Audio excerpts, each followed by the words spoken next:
सातारा परिसरातील भागात पथदिवे विद्युत पोल सुरू करा, नगरसेविका श्वेता त्रिवेदी यांनी स्थायी समिती बैठकीत मागणी केली आहे। स्थायी समितीच्या बैठकीत हिंदी भाषिक असलेल्या नगरसेविका श्वेता त्रिवेदी यांनी खास मराठीत सदर मागणी केली आहे। प्रभाग क्रमांक 29 व सातारा परिसरात अनेक भागात आजही विद्युत पोल व पथदिवे लावण्यात आलेले नाहीत। त्या भागात त्वरित नवीन फीडिंग बसवण्यात याव्यात अशी मागणी स्थायी समिती बैठकीत नगरसेविका श्वेता त्रिवेदी यांनी केली आहे। त्यांनी संपूर्ण मागणी मराठीत प्रथमच सभागृहात मांडली। प्रभाग क्रमांक 29 मधील सातारा व प्रभागातील अनेक परिसरात महानगरपालिकेच्या वतीने रस्त्यावरती नवीन विद्युत पोल आणि पथदिवे लावण्यात आले नाहीत। त्यामुळे येथील नागरिकांना अंधारातच रस्त्याने येणं जावं करावं लागतं।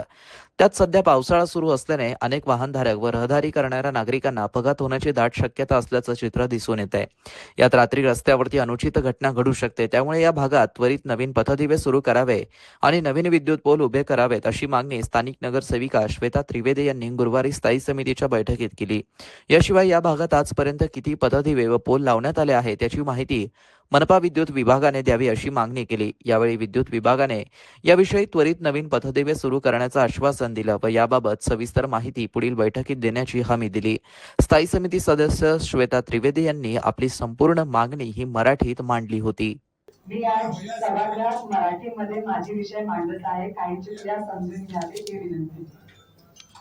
प्रभाग क्रमांक 29 अंतर्गत विशेषतः सातारा देवळाई परिसरात प्रकाश 1 योजनेअंतर्गत सुमारे 41 कोटी रुपयांचा प्रकल्प तयार करण्यात आला होता। या प्रकल्पाअंतर्गत शहरातील विविध भागामध्ये 16,000 नवीन LED पथदिवे बसवण्यात येणार होते।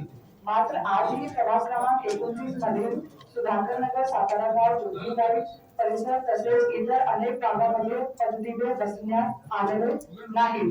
संबंधित विभागाकडून संबंधित सोसायट्यांच्या महानगरपालिकेकडे हँडओव्हर झालेला नसल्याचे कारण देण्यात येते।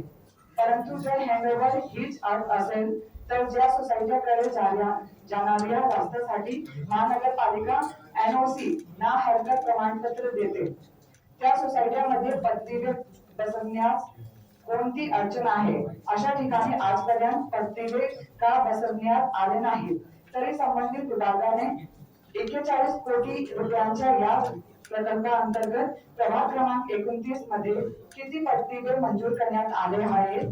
किती पथदिवे प्रत्यक्षात बसवण्यात आले आहेत व उर्वरित पथदिवे कधीपर्यंत बसवण्यात येणार आहेत? याबाबत सभागृहात सविस्तर खुलासा करावा। तसेच वरील परिसरामध्ये पथदिवे बसवण्याची निश्चित कालमर्यादा जाहीर करावी। मित्रांनो, ही बातमी तुम्हाला कशी वाटली आमच्या कमेंट बॉक्समध्ये प्रतिक्रियेच्या स्वरूपात नोंदवायला विसरू नका। अशाच बातम्या बघण्यासाठी आणि अपडेट राहण्यासाठी आमच्या YouTube चॅनलला सबस्क्राईब करायला विसरू नका। धन्यवाद।